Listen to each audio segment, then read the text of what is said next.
gonna take a selfie. Yeah. Why does it look like that? All chewy? Yeah, hang on. Because it's a TV screen, I think. No, I think it's this camera. Hang on.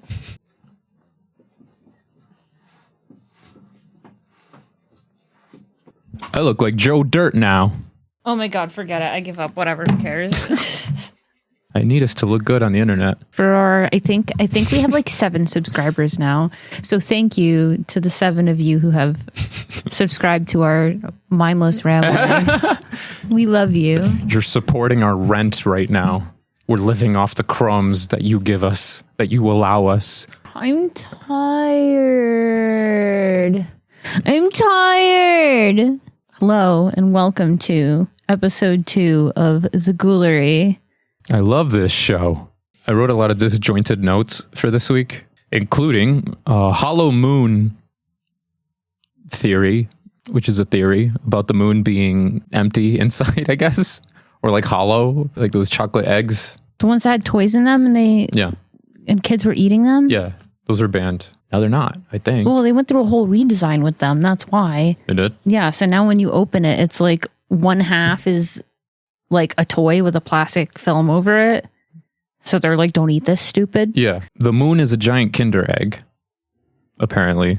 It seems people are like 50-50 on this. When they hear that, they either think it's like really stupid or they think, well, how do you explain these things? Where did you find this theory?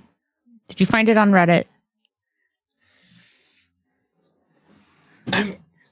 Okay, that's not fair because everything's on Reddit. But yeah, it's on Reddit. I didn't find it on... Well, I looked into it on Reddit, sure. Because people are trustworthy sources. Reason number 1, people think the moon is hollow. Every time something crashes into the moon, it like vibrates for a while. For like a couple of hours. It rings, apparently. It like resonates when things hit it. Wouldn't this make it more like a drum and less like a choking hazard for small children? I'm not saying the moon is actually made of chocolate, but yeah, it's like a drum. How do you know it's not? How do we not know that that's like one of the government's best kept secrets? Is that the moon is actually like very rare moon chocolate? Why? Why would the government hide such a delicious secret from us? I mean, yeah, you're right. The government's never hidden anything from us before. They're very trustworthy. Second reason people think the moon is hollow, which this one, I don't understand the logic of it, but sure. Every time something hits the moon, regardless of how wide it is or how big or small, apparently it makes the same depth of an impact. So it's like you got little rocks and then you got like big rocks hitting the moon's butt, but everything hitting it's going only so deep. You think it's like, what's that stuff called? Cornstarch and water. And you like, when you hit it. Oh, if you hit it fast enough, it acts like a solid. Is it oobleck? Apparently it's called a non-Newtonian fluid. It's 2 parts cornstarch, 1 part water. Okay, it is oobleck. And it changes its thickness based on the force applied to it. See? Yeah. Maybe it's that. Yeah, some people think that the inside of the moon is literally like a more softer material, like a more chewy texture, like a chocolate. Like it's got like a nice egg. Nougaty center. Yeah, and maybe a toy on the other half. The other thing is people think there's all these geometric structures on the butt part of the moon because the moon is tidal locked, meaning we only see the same side of it every time. I think people are confused because they can't see the other side of the moon. I didn't know that we were calling the other side of the moon its butt. What side of the earth is its butt? This is like a relative perspective because the moon is tidal locked. It doesn't have a butt. The earth doesn't have a butt. I guess calling it the butt. Would the poles be the butt? I don't know, but I just keep thinking of the moon being like cheeked up and we just can't see the cheeks. Because you keep talking about stuff hitting the butt and the butt of the moon. So I'm just picturing like a cheeked up moon. You drawing a moon with a butt? Like this? I mean, yeah, but like bigger. It looks like a kibby. Yeah, make it a kibby. Make it a mean kibby. Mean kibby is, how do I put this? In 2020. Yeah, we've got no ears, but yeah. It's the moon. The moon doesn't have 2020 ears. We were campaigning for breadcrumbs for president. And we won. It was a rough campaign year, but I mean, we really came out of that successfully. And then what was after breadcrumbs for president? I don't remember. Well, how did we get to Mean Kibby 2026? There was something after that. Was it seeds? I don't know how to explain to the public that we have stimmy slogans every year.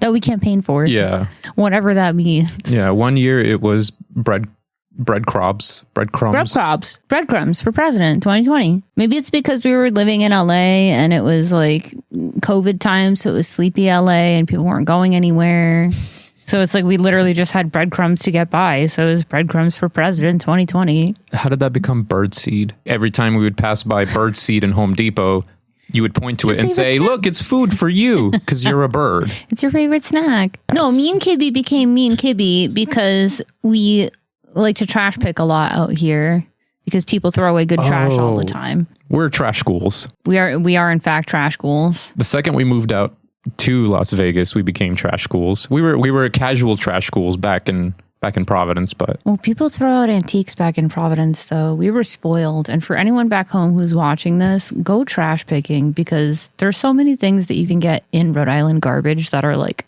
money. Yeah, we furnished, I would say like 90% of our house with trash, excluding like, you know, our bed and couch and like textile-y things because I'm not. Yeah, no, we're still paying for that bed. Out of the trash, but what do we see when we're trash picking? When we first moved out here, we found like an old from like the probably 60s or 70s, like the mermaid table that we have. Yeah. You remember those like old novelty tables? And people still have them now and they're crazy expensive where it's like a big like sculpted base. Yeah. And then it has the glass that sits on top of it. We have the one where she's like a sexy mermaid and she's like sub. Well, I was trying to explain how we somehow got here from Mean Kibby my territory. God, right? So Mean Kibby. Wow, we got way off track there. So we pick garbage, and sometimes there's a lot of cats out here. Yeah, there's like a lot of just wild cats. I don't know if they're wild. I mean, they're house cats, but like they're in the streets. They party in at night. Yeah. The second it turns dark here in Vegas, in all of the neighborhoods, cats just come out. There's like a million cats. They're just in the streets, on top of cars, on sidewalks, on people's lawns, and they're all hanging out with each other. So we like to give them Mean Kibby energy, and when we drive by them, we'll roll down the window and tell them that they need to go home because it's past curfew. And yeah.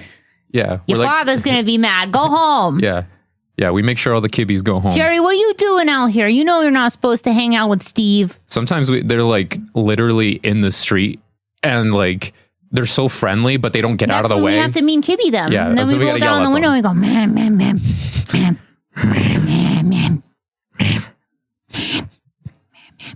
ma'am, ma'am, ma'am, ma'am. There's that. Maybe we can find that one video and just stick it in. But there's that video that guy who's got the cat and it goes, man. Oh yeah. Man. Is that where it came from? That's where Mean Kibby what is it, like a cat? The sound bite originally came from. Yeah. I don't know if it like lost its voice or it's just an old cat. No, it's just how he. Yeah. It's just how he ma'am. Yeah, it's just a cute video. He just said ma'am of an old cat. And he goes ma'am. I think that's where we got that. Yeah. From. Anyway, that's where Mean Kibby came from. So now we're on Mean Kibby 2026. Who knows what we'll be babbling on about next year? Do you think the moon is hollow? I don't know about the damn moon. What I know is that this episode is supposed to be about skinwalkers and doppelgangers, not Mean Kibbies. And not the moon. And not breadcrumb for we're not president talking 2020. About. So we're talking about none of our talking points right now for what this episode is supposed to be about. Let's talk about doppelgangers. Doppelgangers or doppelgangers? Do they double gang you? Does a double gang of you gang up and what is that? What is a doppelganger? Yes. So okay, get this. Guess where doppelgangers originated. Guess. Because we're talking like in the way back when. Guess when. No, this feels too fundamental. There's got to be multiple. There are. It's there's like 4 or 5 different pinpointed cultures that have different versions of doppelgangers. But I want you to guess where the first doppelgangers were talked about. Italy. Ooh, so close. It's actually Egypt. It was kind of close. And they called them Ka. So your doppelganger is like the Mean Kibby version of you. It literally translates to like double walker. Okay. Yeah, because I was like, that sounds like double, but why isn't it double? Why is it doppel? A doppelganger is a biologically unrelated lookalike of a living person. In folklore, they are ghost-like doubles whose appearance serves as an omen of bad luck or impending death. In the modern era, the term is often casually described as twin strangers who share a striking, coincidental physical resemblance, also known as an evil twin. And that's like... So that's where evil twin comes from. Loosely, yeah. That's like the more modernized version of it. The concept of the spirit double predates the German term. Ancient Egyptians believed in Ka, a spiritual twin that holds a person's memories. In Norse mythology, it's called a Vardogar, a ghost that precedes a person. Celtic folklore features the fetch, a spirit double that appears at the moment of a person's death. So like everybody has different theories on what a doppelganger is. Yeah. But it's always that it's like your shadow self, essentially. Yeah. People say a lot of the times not to look a doppelganger in the eyes because if you do, let's say you're cooked, you're done. Like that's how you switch places. Which is interesting because they say that about a lot of cryptids and also small dogs. What do you mean small dogs? Don't look them in the eyes. What? What do you mean don't look at...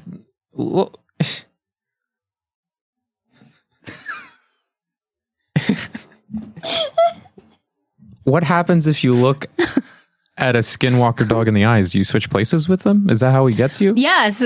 Oh, okay. Skinwalkers, well, that's yes. what I wanted to know. I was making a joke about a small dog. Usually if you look them in the eyes, they go nuts. And they're like, I'll kill you. And that's kind of like a skinwalker. I mean, a doppelganger. Oh, you're like, oh, that chihuahua don't like me. Must be a demon. You said the Irish called them fetch, which only makes me think more that this is somehow it's dog related. Like, I mean, what is skinwalkers? Yes, but doppelgangers, no. I mean, I suppose that there could be doppelgangers of animals, right? Wait a minute. Does Dr. Jekyll and Mr. Hyde count? Because he has this like no, that's one person embodying like what? No, that's two inside one. Yeah, that's one person with two people chilling in there. Doppelganger would be one that is in two. I mean, I guess like technically it could be like fused. They're fused doppelganger, like they're like, you know, a married doppelganger where they share a house together. But it's the same idea. It's just inverted. If you were one or if you were two. No, if you were two, because you are one. So something that I found that was really interesting when I was looking into doppelgangers was doppelganger theory, which is apparently you can have up to 7 lookalikes walking around in your lifetime that look just like you. And here's the thing that's crazy is typically they are related to you. Typically people who look that much like you are like through a thin string of genes related to you. You're talking about like real people. Like real life doppelgangers, yeah. You're like, oh, you look like me. Not like... Yes. Secret demon plot of gang of yous after you. Yes. Okay. So like that's real life doppelganger theory. Is that there's at least 7 people walking around. Yeah. Which, I mean, I feel like we've seen like 6 of them of you already. We just see the different versions of you. There's beefed up you. There's gay you. Those are the 2 that I can think of off the top of my head that I'm just like, oh yeah, like, no, I know those guys. They're just like you. They're just like the different alternate lifetime versions of you, which is what they say about the Doppelganger 7 is that allegedly they're just different versions of you living different lives. I see. Which is usually why you don't meet them, because it's a 0.007% kind of chance that you would actually meet them. Wait a minute. So do you also think that like because human genes can like manifest into like physically the same stuff like a lot of the time, like you looking like someone else, do you think also like that counts for like stuff that's like inside your brain? Everyone that looks like you is like really smart or something, or has I don't know, you tell me. I mean, me and all my cousins look alike. Are we similar to each other?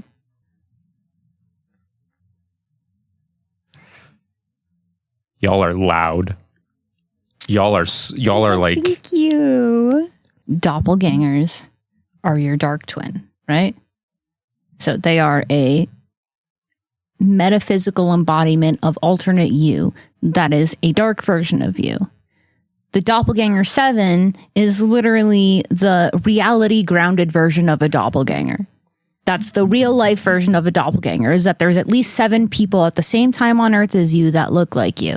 That's all that is. Wait a minute. So, okay, so if there's 7 and I'm one of them, how do I know I'm the good one and they're all the evil ones? I don't think you are the good one.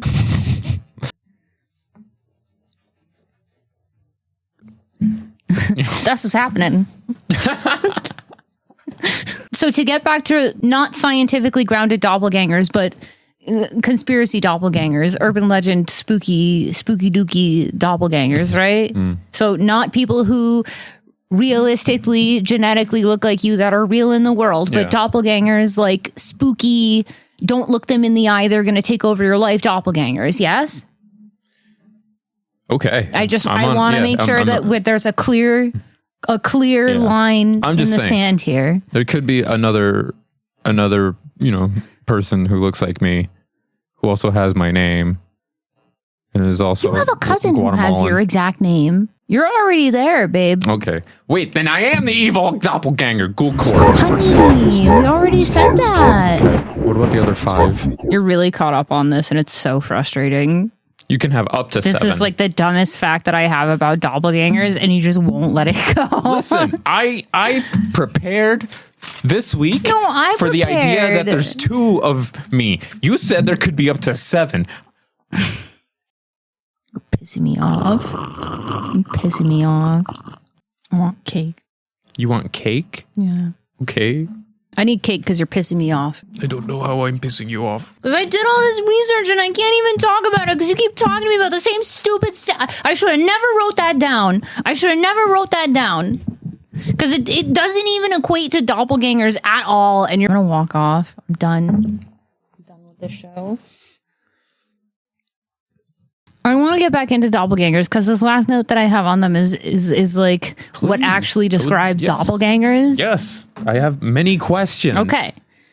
If that's okay. The internet said, I don't know. Are we going to start talking about the 7 alternate versions of you that you're going to meet? You want to host a family reunion for all the sleptos? You blew my mind telling me that there could potentially be up to 7 of me out there. You have a higher chance of winning the lottery than you do of meeting any of them. Well, thank God. I would rather win the lottery. I don't want to run into another me. Doppelgangers can perfectly mimic the appearance, movements, or voice of their living counterpart. They can appear at a distance, vanish suddenly, pass through obstacles, or manifest in locations where the person is not present. Other than this, they are not shown to have any powers and in folklore are portrayed as merely passive, ominous visitations. So a lot of the people who experience doppelgangers will look at it as like a bad omen or like a sign of death. Yeah. Which is really interesting. Yeah. And they say not to look them in the eye because it's like once you do, that's kind of it. They can just body jump and you're cooked. Yeah. And they'll take your place, which we know from watching Us, which was the best depiction of that actually happening. Watching it once is like one experience, but like watching it a second time, Well, knowing. while knowing is completely different and still like really good. We like, we both have a lot of notes from watching Us last night to prep for this episode, but I have one other fact about doppelgangers that I thought was very interesting. Let me hear it. There are a few famous doppelganger cases of like well-known people who've allegedly encountered their doppelgangers. Okay. I have 2 examples. Yeah. The first one is Abraham Lincoln. Wait, what? Yes. We had another one of those? He was said to have seen his doppelganger in a mirror just after his election in 1860. And his wife believed that he wouldn't live to see the end of his second term. Why? Like, does it say why? That's so weird. Yeah, it doesn't say why, but it's interesting that he would see his doppelganger and shortly after die. The second one, that one intrigues me a lot. Queen Elizabeth I. This is like famous ass people. That's what I'm saying. Yeah, I'm like, no, there are like real like. There wasn't like, there was 2 Joes down the street. No, but what's interesting is that they both died shortly after. So for Queen Elizabeth I, it says that she allegedly encountered her doppelganger lying lifeless on her bed, which is terrifying. The sighting was considered an omen of her impending death, which occurred shortly thereafter. Oh my God.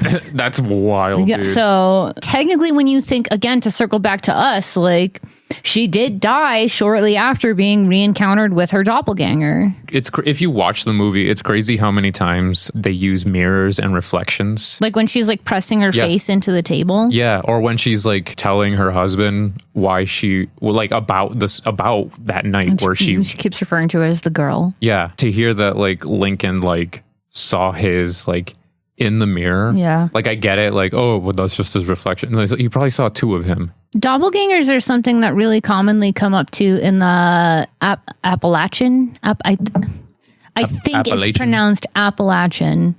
In those mountains. In them mountains. Which we know were originally part of Pangea. Is it like when it's split? Like it's like those mountains were like at the split or something like that? Yeah, so it's like how everything was, just one. When it split like this. So it's a lot of like where we live, and then it extends mostly across the country. Like they run England. Far.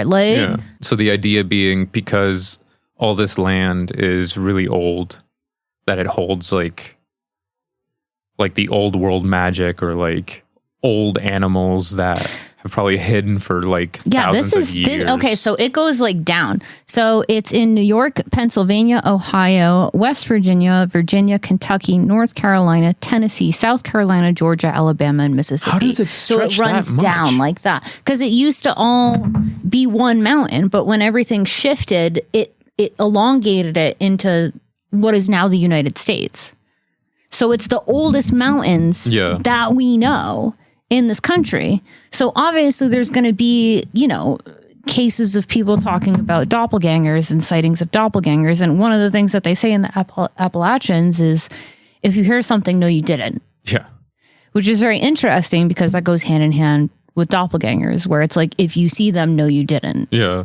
But a lot of the times people will talk about like hearing like their own voice, hearing the voice of like their mother or their partner, like calling to them when they know that they're not there. Yeah. Which is terrifying. That's so scary. Yeah. You just hear your mom's voice calling you, but then you look over and you see her in the same room as you. Yeah. Like that would be like, yeah, no, I'm not going in the other room. Well, allegedly they mimic voices to like lure you out. Yeah. What do they do when they catch you? Like they knock you off the board and take your place. Like your identity is up for grabs for them to mimic and shit. Or can they mimic someone that's like already alive? I've seen the TikToks where people are like, that's not my dog. That's a skinwalker. Like, that's a demon dog. And the dog's like, with like the glowy eyes and shit. Well, that is a skinwalker, which is different from a doppelganger. So skinwalkers are rooted in Navajo folklore.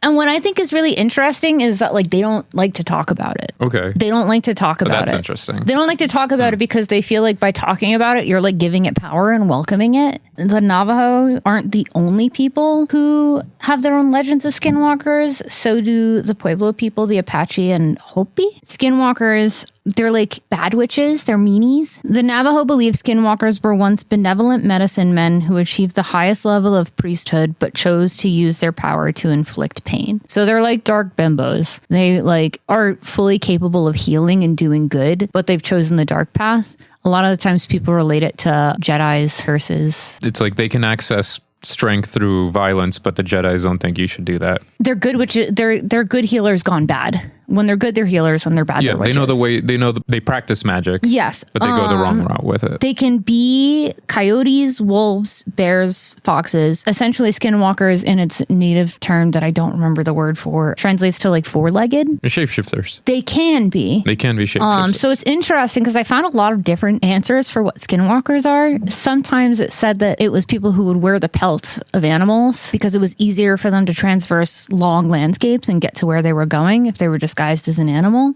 Folklore, spooky sense, it's that they're literally shape-shifting and transforming into those creatures. Yeah. In order to become a skinwalker, so you can't just like decide that you're a healer and you're like, I'm bad now. There's like a hazing ritual essentially. So you need to get jumped into the gang of Ghoulery to become a ghoul. To be a bad witch, you have to commit nefarious or truly evil acts in order to tap into the power to possess, like being able to take over an animal body, essentially. The problem with that being that the things you have to do are killing a close family member, whether it's like your sibling or a parent or a loved one. They also will desecrate graves of infants and children and take their bones, specifically like the back of their skulls, and grind it into a dust. Corpse dust made from ground human corpses, often rumored to be from infants, preferably the skull and finger bones. When you encounter them, they blow it at your face, and it can cause paralysis, sickness, and sudden death. Oof. So a lot of people who talk about encountering skinwalkers talk about like being frozen with fear, but it's also that they're using corpse dust to paralyze people. Corpse dust sounds so cool, though. Yeah, it's a really cool corpse dust. Oh. Yeah, it's a really cool band name. I don't like the blowing dead bones up my nose, but corpse dust. I mess with that. Yeah, like dead child bones. It's awful. A lot of the times they're like freshy too, because the fresher they are, the more like powerful it is. Right. So it's like obviously you have to be disconnected from humanity to be able to tap into corpse dust. Animal roles. Like in Native American lore, the skinwalkers are described as being mostly animalistic physically, even when they're in human form. They are reportedly near impossible to kill except for with a bullet or a knife that's dipped in white ash, which is very interesting when you think about it. If they're using corpse dust to incapacitate people. Yeah. But in the same regard, like a different form of dust could kill them. Little more is known about skinwalkers because they don't want to talk about it. It says often even amongst each other. Traditional belief pretends that speaking about the malevolent beings is not only bad luck, but makes it more likely that they appear. Oh my God. Do you think it's because it's like they don't want people to practice magic in an evil way just because you can, just because there is that path that is available and has its advantages? Like, I mean, probably, like that's why they're not talking about it. Perverse about it to tap into an animal form. Like, yeah, it feels like it's like mocking the circle of life. Right. It's the dark path. If we're sticking to Jedi terms. So I think that this is where the crossover from skinwalkers to doppelgangers come from, and why people think that skinwalkers and doppelgangers are the same thing, even though through this episode we have learned that they are not the same thing, which I didn't know beforehand. I thought skinwalkers and doppelgangers were the same thing. I thought so too. Right? Yeah. I mean, it's like they're not. However, some Navajo believe that skinwalkers have the ability to steal the face of a person, and some believe that if one ever locks eyes, they can absorb themselves into a person's body, or that one's body might freeze up with fear, allowing a skinwalker to channel that fear and gain power and energy. So in a way, there's a through line from skinwalkers to doppelgangers. Yeah. If you are just playing hypothetically with the idea of doppelgangers, how do you know you're the good one? Like, that's the whole plot in a way to us. Like, are you like who are you in relation to, like, if there are two of you? Yeah, I mean, it makes me sad that original her didn't get out, that she got murked. Like, there just could have been two of her instead of swapping. No, I mean, if I were in her position, I definitely would have wanted to murk my doppelganger. Like, I would have come for her. Like, you would try to get the jump on your She stole her whole life.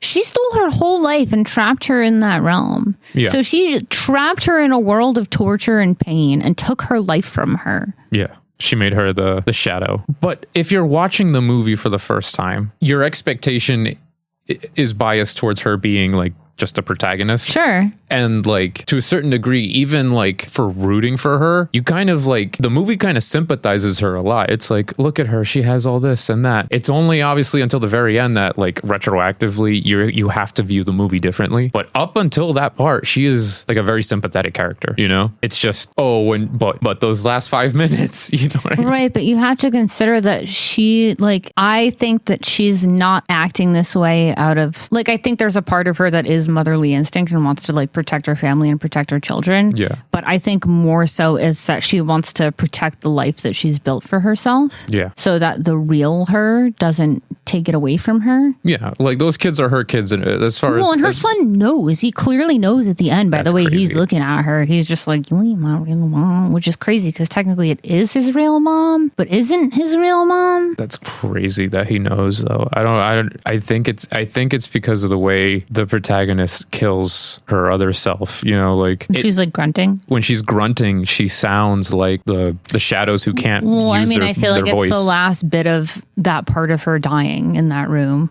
When the other half of her is dying. Yeah. Like that's the last bit of that piece of her that's dying in that moment, because now there's not that looming anxiety about what if the real me comes for me. Yeah. That's gone. Oh, that's so twisted. They're like living off rabbits in there. Like and like they're forced to run into the walls and stuff like that. Like I love the world building that the movie does to like paint this idea that like the US government presumably like did some sort of experiments on real people to make that happen. Sure. You know, like the quantum entanglement path, I could imagine, like, you know, you're arguing for like string theory type stuff to like link them together. But like, you know what it could be? The fact that because you see all these like boilers and compressors and meters, and you have to really go underground to get there. It's almost reminiscent of like a I would think like a hadron collider kind of thing. Like I imagine like they're in some sort of like they're a battery. They're in like a chamber. They're in like a hyperbolic type chamber, like a real, like a battery, I guess. Because like, why even do it in the first place? Like, I don't know what the reason was that the movie argues for. I don't even think it even goes in that direction. Well, I mean, it never really addresses how they were created. Right. It just links it to this like real. They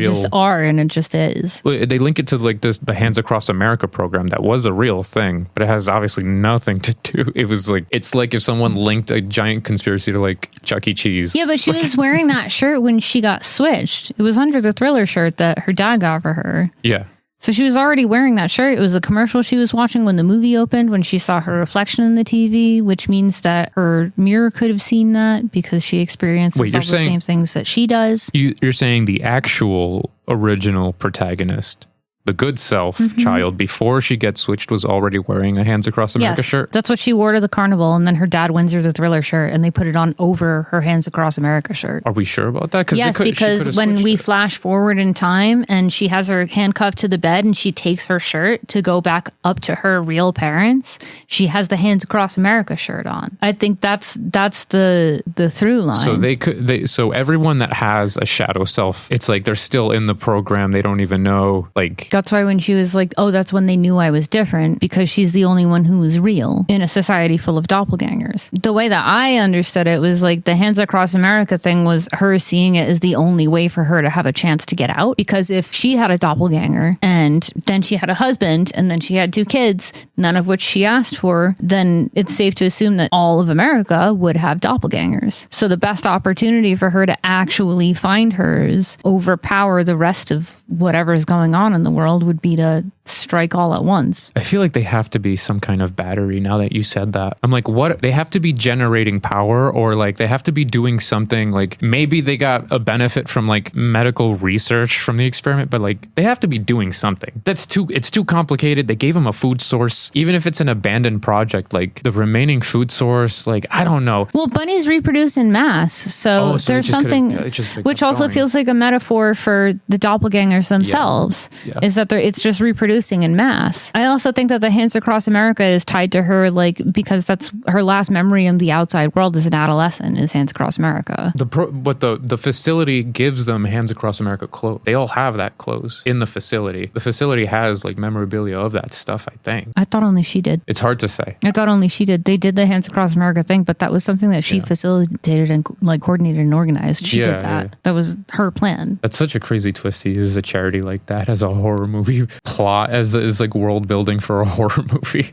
I mean, it makes me wonder, like, what's really good with Hands Across America? No. I doubt the charity's evil. They probably fed children or something. I mean, I don't know anything about it to I don't know make anything any about kind of opinion. It makes me wonder. That's all. I'm like I'm not trying to start rumors of. Well, I mean, he made a whole movie about it, so I guess what are we doing that the movie didn't?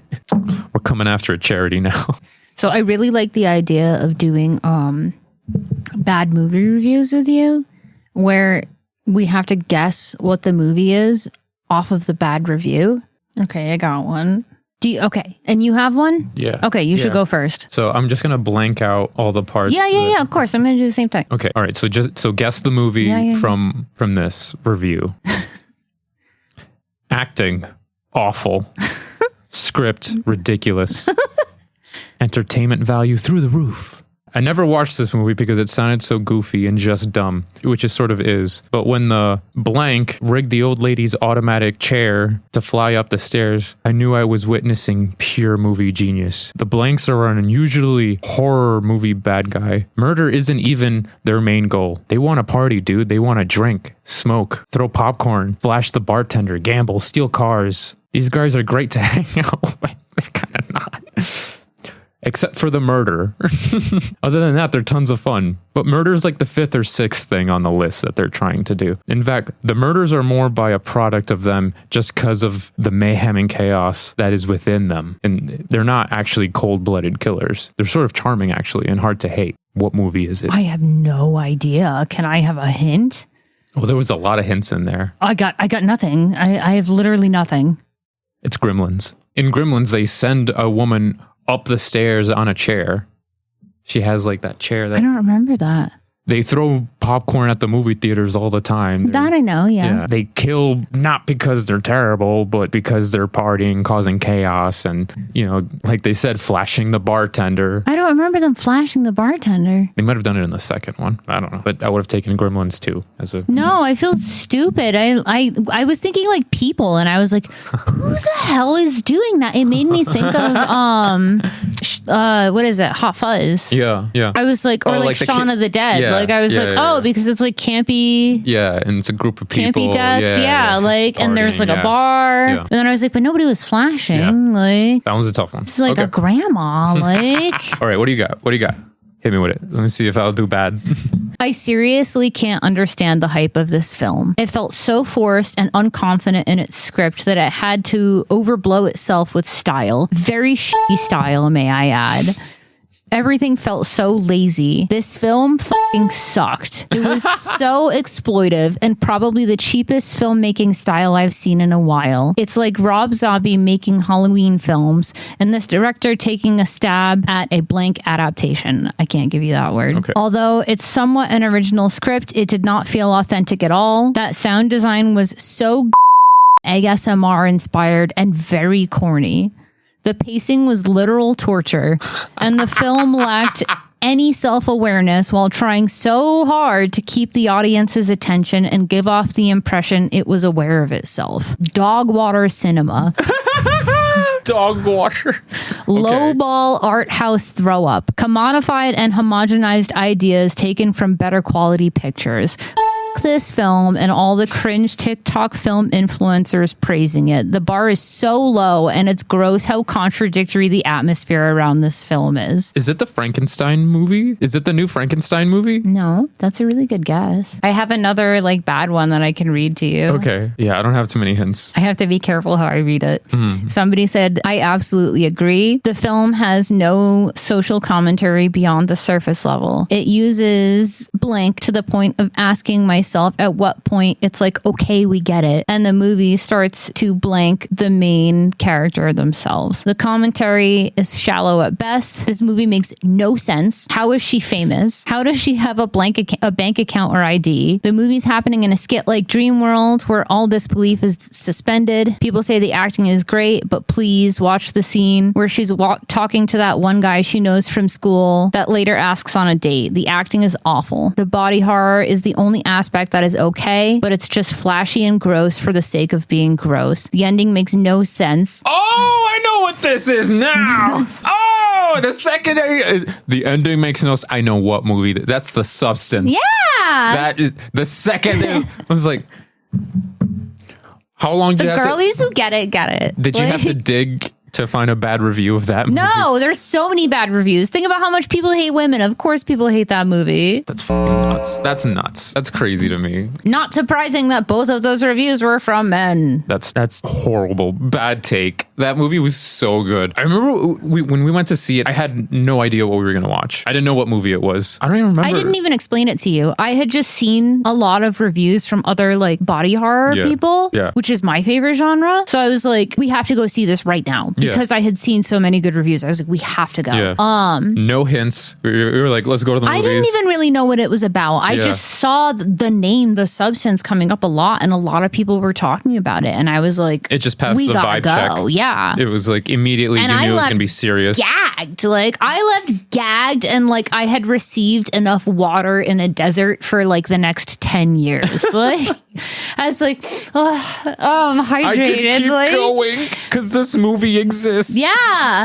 I thought it was really good. Incredible. In a world where horror movies are oversaturated, really bad, really made really fast and like dumb. I'm like lazy. They're so lazy about like the way ideas they are do dumb. Things. There's a lot of dumb ideas for horror movies right now. Formulas for stuff. Yeah. I also think that like maybe the only way you really get the substance is if you've had that kind of internal struggle with yourself. Sure. Like the only way the substance exists is, or like that feminine struggle exists in a horror movie is through body horror specifically as a genre. Of course some boring straight guy isn't gonna understand like wanting to live your life all over again as a younger, hotter version of yourself. I had no idea what movie you were talking about until you said that ending sucked. I was like, oh, I know exactly what this is.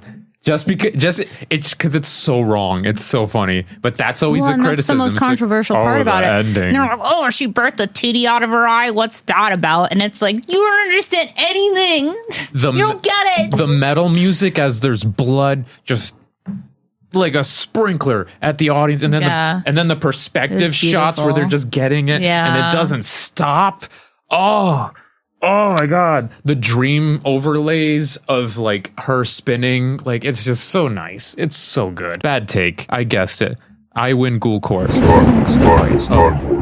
time. We should definitely regale on cross-country tales. Or like the time that we ate a bunch of, what is it? Those like mystery jelly beans. Those things were fucking terrible. I hated those jelly beans. The bean spots, the Harry Potter beans. Why do they make jelly beans that taste bad? Because it's gimmicky. We bought it that one time. I never want jelly beans. That's the whole point. It's like a gimmick. It's like a game for your mouth. Mouse games. You can't say that. Mouse games or a game for your mouth, baby. Pervert, sick man. You're sick, man. I guess. I like doing the bad movie reviews, though. Maybe we should do another one of those. Guess the movie based off of bad reviews, right? Yeah, you got one. So it's the same thing. They're all short reviews. So I have a few, but they're all for the same movie. All right, hit me with it because I might figure it out in the middle of it. Okay, this one says a complete failure of a comedy. Oh, lovely. It's like the most unfunny person you know made a movie, and you're being nice by watching it. Oh, no. It tries way too hard to be a disaster piece, but sometimes when something is meant to be bad, it's just bad, period. Blank delivers its promise, but never attempts to be remotely funny with it. Even the jokes are lacking. That alone is bothersome because by that point, you should just be reaching for a laugh no matter how surreal. I can't guess this one. I got nothing. It's kind of a comedy, but it's not. It's kind of a definitely like a horror comedy. It's a dark comedy. All right. Disgusting and crude and not even remotely funny. Oh, God. Is this funny, people? No. No. Okay. No! The men's version of the movie Teeth. The men's version of the movie Teeth. Okay, hold on. What? What movie is... Did I see this? Yes. This sounds terrible. I showed it to you like kind of recently too, like in the last couple of months at least. My favorite review says, guy has this shaved gremlin in his ass that comes out every now and then to eat people and lets himself in again. Oh, it's fun for a while, but gets weak after a few errands. This is bad Milo. I completely forgot about this movie. This Freudian slip of a movie. It's amazing. It's a movie. It's a phallic movie. Well, I mean, for as much as like, poop keeps coming up as a topic, it felt like a funny one to go with, Oh my God, I forgot about that movie. If you haven't seen Bad Milo, it's literally what that last review said. Yeah. A little gremlin up some guy's butt, and then he finds out his dad's like, I have one. It's hereditary. His dad has one too. Yeah. And then they all battle it out, and it's like a metaphor for his dad's. And then they crawl back in his butt. He's like, it's time to go home now. And he crawls back in his booty. That movie is a trip to watch. Wow, I forgot about that. But it's movie. beautiful creature design. It's so well executed because he's gross and adorable. And convincing, yeah. Yeah, the premise is terrible. But the puppeteering on his facial expression is nuts. It's so good to see. It's beautiful craftsmanship. A shaved gremlin. That was a good pick. That was a good one. I completely forgot about that movie. Oh my God. But you guessed it. So you're 2 for 2. I couldn't even guess the first one. It's your turn to guess the movie. Yeah, okay. This is peak millennial writing, including the prerequisite sexless relationship and man-child making music on a MacBook. Could a non-blank pair of actors have given these scenes such terrifying poignancy? Of course. There is no guarantee that a blank acting couple would have been able to translate the weight of intimacy like blank and blank did. If anything, that off-screen chemistry rarely translates into the screen and just feels gimmicky. Is it together? You got it so quick. Yeah. Yes, it was blank together. trans in the earlier one? No, it was married couple because they're married in real life. I thought it was referring to like the end fusion of them where they're like a yeah. One of the comments ambiguous person. This movie is trans as This movie is trans AF complimentary in brackets. I like this new trend of like putting your intent in brackets. Oh, I didn't know that. It's like, I like your outfit derogatory. You know what I mean? Yeah, does it? It's like internet shade. Yeah. We're evolving. Yeah. We're evolving. It's not LOL anymore. We're cooked. Newsflash, it hasn't been LOL for like 20 years. We're all just old dinosaur babies now. I didn't like Together. I really didn't like that movie. I didn't like it either. I thought it was really overrated and like just not good. I thought it was so hype. It was all fluff. And I know and the ending's just weird. Oh, they actually do become one. And it's just like through this terrible CGI scene. Like, I feel like if you contrast that with like American London and Werewolf transformation scene that they do not super early in the movie. I mean, that's the standard and we're in the future. And that looked like butter. Tier. It looked like the sandwich I ate in the car. That's what that transformation scene looked like. It was all tension and piddlywinks for release. I didn't like Together. Weapons I like a lot more. We're just talking about movies now. If we're gonna talk about movies, we should like really review them and talk about them and not just breeze through like 20 movies in 2 minutes, right? Yes. It's windy in here. Ooh, so windy. Wife, so windy, wife. One of my clients asked me to start washing the microphones because he saw one of the videos of some client using this, and apparently they were really up on the mic. Oh, you mean like when you jammed it in your mouth 2 weeks ago? Did you not consider for like a second that they were talking about you? I don't think they were. So yes. Yeah. Oh my God. Point. You know what else we were supposed to discuss that we didn't? What did we not talk about? Ouija board etiquette. Ouija board etiquette. Yeah. I don't know the rules to Ouija board What etiquette. are the rules? What are the rules? What are the rules? We need to talk about Ouija board etiquette. Okay. What do you do with a Ouija board? Well, you know. What do you not do with a Ouija board? There are answers to both of those things. I personally do not have Ouija boards in my house ever. I don't really use them. I feel like a Ouija board needs to be in like a third party location. Like it can't be in someone's house specifically. Or you just do it outside. Yeah, you could do it outside, like at a mall, maybe. Like, can you just burn the Ouija board? The library, just anywhere that's not like your direct home.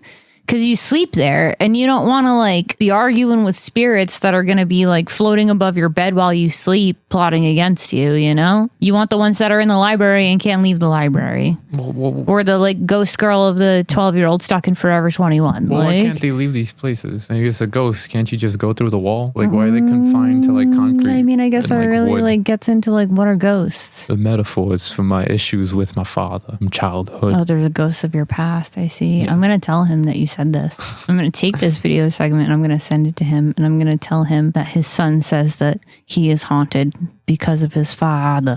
He will do an exorcism on me. He will smack me with a cup of water and tell me I'm cured. You have again derailed the conversation from Ouija board etiquette. We're not that far off. I'm still talking about spookies coming out of the thing. And We're talking about your dad exercising you. so if a demon comes out of a Ouija board, can't you just kind of destroy the Ouija board and then that destroy the thing that came out of it? I don't think that's how that works. I don't think that's okay. If we think about this practically, right? The only thing that demons really want from you is your body because it's a flesh vessel, so that they have a way to walk around in like the sticky human world where they can touch stuff and fuck with people. Yeah. But you can't do that if you don't have a body, right? Yeah. And humans are stupid, so you can trick them really easily. So if you are using a Ouija board, there's a good chance that you're probably talking to a malevolent being that's passing itself off as some like, ooh, help me, like type character. But they just want a pass to the real realm. But they just want your meat sack. Yeah. They just want your flesh. You know? They ain't got no time to want to know about why you're haunted by the ghosts of your father's past. They want to know. They want to go all bad Milo on me. They can have your skin. Yeah. I mean, for all we know, yeah, maybe like demons possess you through the bum hole.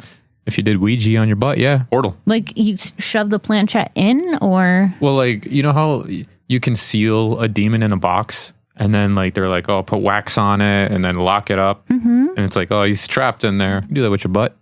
I mean, I'm sure people did that in like witch times, and then they would demons up their seal butt? demons out in their butts, and then wax them off so they like would die. They're like, you can't get out now. Yeah, like they just die because they couldn't poop ever.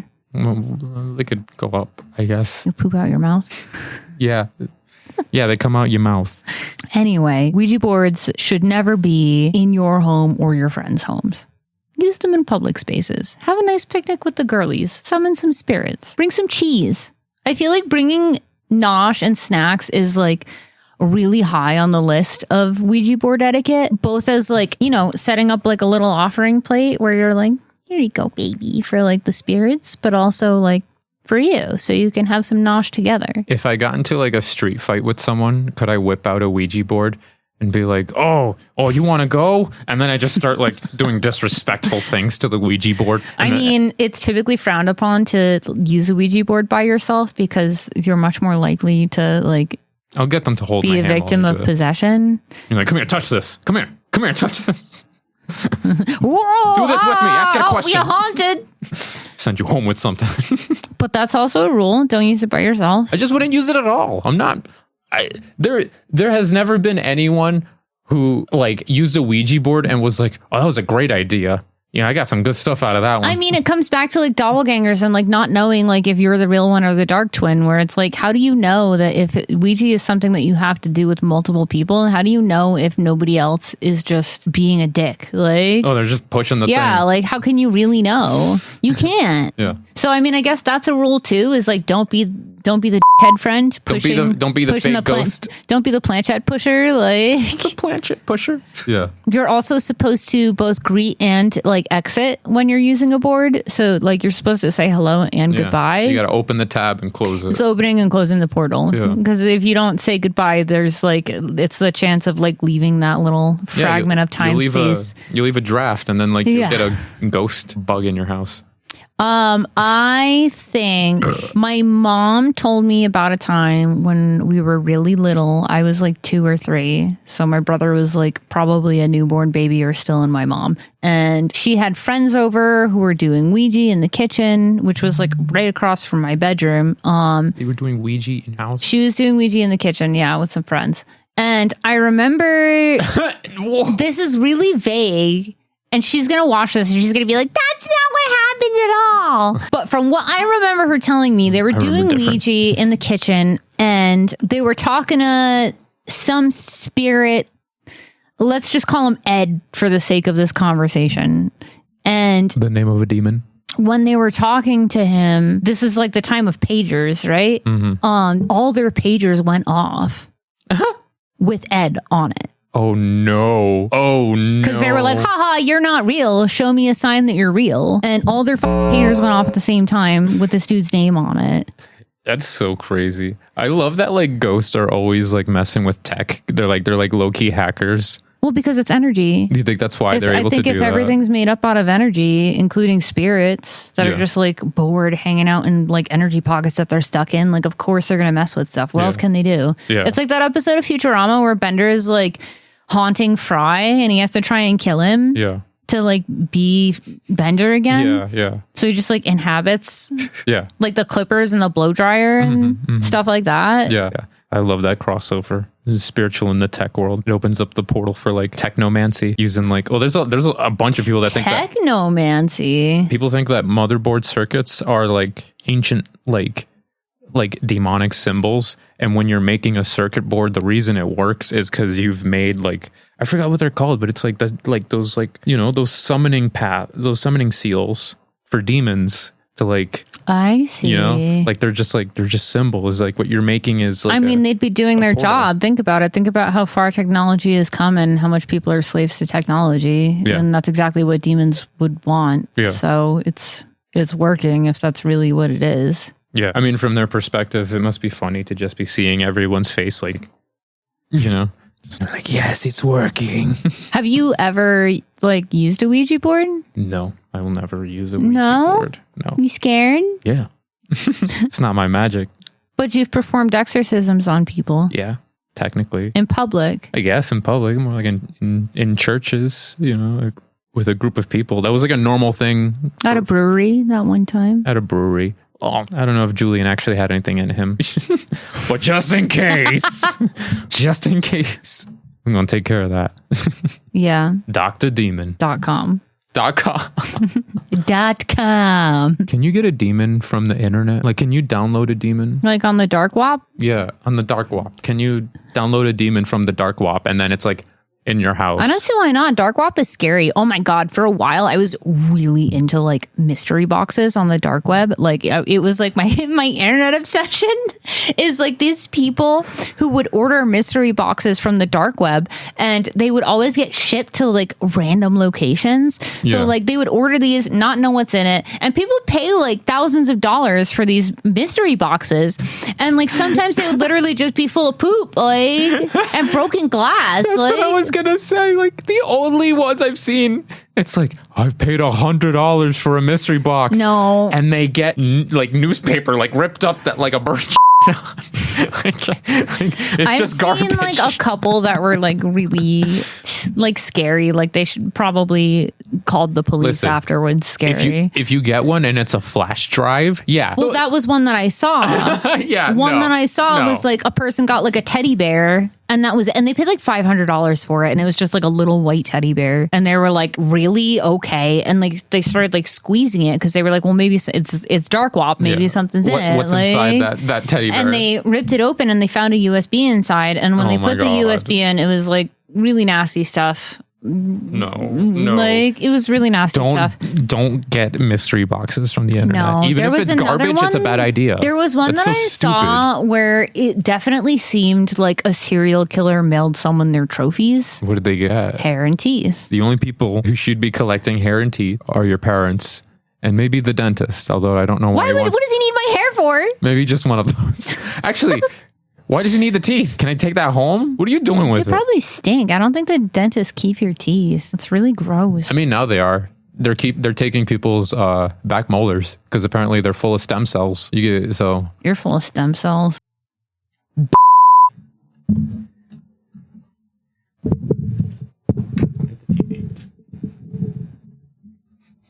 Beep, beep, beep, beep, beep, beep, beep, beep, beep, beep. What should we talk about next week? Drop a comment below and let us know. Yeah, let us know if you want us to dive into theories or find out about new theories. Do you want to know about other cryptids? Do you feel like we covered doppelgangers enough? Probably not. Our dogs doppelgangers. Doggergangers. Raptor badgers. Doggergangers. I like doggergangers. Pow pow. Thank you for watching. This is our second episode. We're going to get better at this. Trust the process. We're going to get better at this. Yeah, how bad did this suck? But with your feedback, though, and your feedback has been really helpful. So please give us more feedback. We love it. We love growing with you and for you and learning lots of new spooky things ourselves that we can share with you. I'm growing right now. You're disgusting.